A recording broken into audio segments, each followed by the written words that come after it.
বিসমিল্লাহির রহমানির রহিম। আসসালামু আলাইকুম। আজকে আমি আপনাদের সাথে শেয়ার করব মাত্র 5 টুকরো মাছ আর কাঁঠালের বিচি দিয়ে দারুণ মজার, পরিবার সবাইকে নিয়ে তৃপ্তি করে খাওয়ার মতো মাছের বড়া রেসিপি। অনেক সময় বাজার থেকে বড় মাছ কিনে নিয়ে আসলে দেখা যায় মাছটা খেতে ভালো লাগে না। আবার বেশি দিন মাছ ফ্রিজে থাকলেও কিন্তু রান্না করার পর মাছের স্বাদ থাকে না। তাই একটু ভিন্নভাবে বাটাবাটির ঝামেলা ছাড়াই আপনাদের সাথে মাছের বড়াটা তৈরি করে দেখাবো। আর এই রেসিপিটা কিন্তু আপনারা কোথাও পাবেন না, না ফেসবুকে না ইউটিউবে, কারণ এটা আমার রেসিপি। তো চলুন দেখে নেওয়া যাক কীভাবে তৈরি করতে হয়। মাছের বড়া তৈরি করার জন্য প্রথমে একটা কড়াইয়ের মধ্যে আমি 5 টুকরো মাছ নিয়েছি। আপনারা যে কোনো মাছ দিয়ে এই বড়াটা তৈরি করতে পারবেন।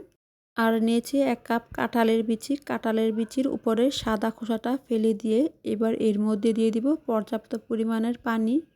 আর দিয়ে দেব সামান্য পরিমাণের হলুদের গুঁড়া। এবার নেড়েচেড়ে ঢাকনা দিয়ে ডেকে মাছ আর কাঁঠালের বিচিগুলোকে সিদ্ধ করে নিব।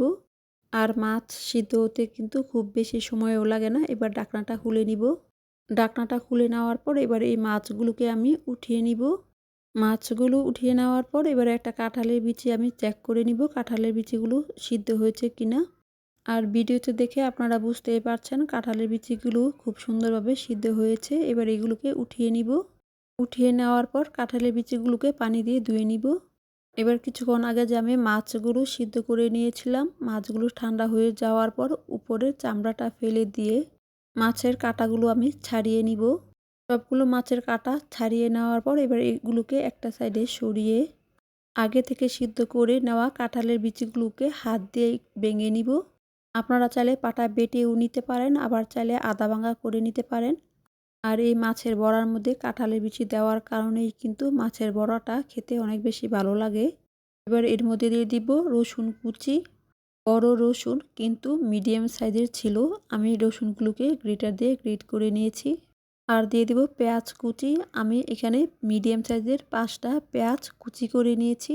এবার এর মধ্যে দিয়ে দিব স্বাদ মতো লবণ। আর দিয়ে দিব লাল মরিচের গুঁড়া।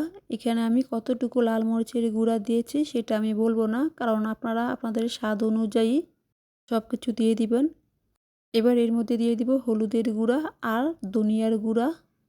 যে যেরকম জাল পছন্দ করেন সেই অনুযায়ী সব কিছু দিয়ে দিবেন। আর দিয়ে দিব 3 টেবিল চামচ রান্না করা সয়াবিন তেল।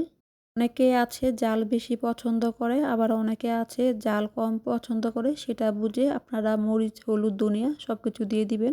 এবার খুব ভালো করে মেখে নিব। আর যেহেতু বড়া কিন্তু একটু জাল জাল না হলে খেতে ভালো লাগে না।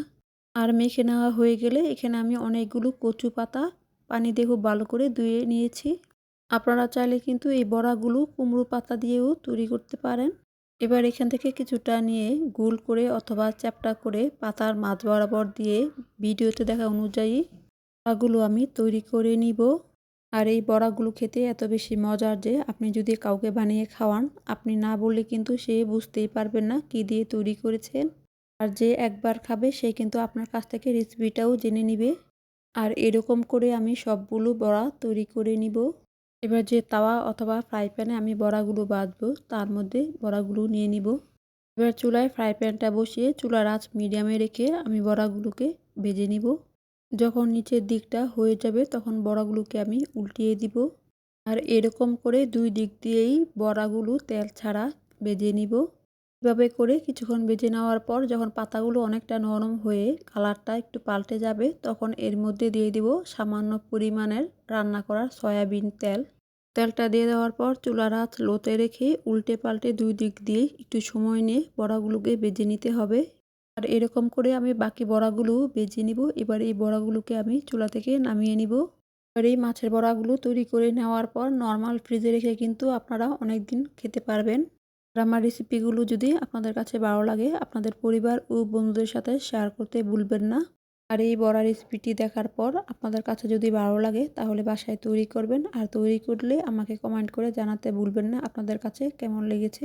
আজকের এই বড়া রেসিপিটি দেখার পর যদি আপনাদের কাছে ভালো লেগে থাকে তাহলে ভিডিওতে একটা লাইক দিয়ে আমার ইউটিউব চ্যানেলে নতুন হয়ে থাকলে ইউটিউব চ্যানেলটি সাবস্ক্রাইব করে পাশে থাকা বেল বাটনে অল দিয়ে দিবেন। এতে করে আমি কোনো রেসিপি পাঠালে সবার আগে আপনারা দেখতে পারবেন।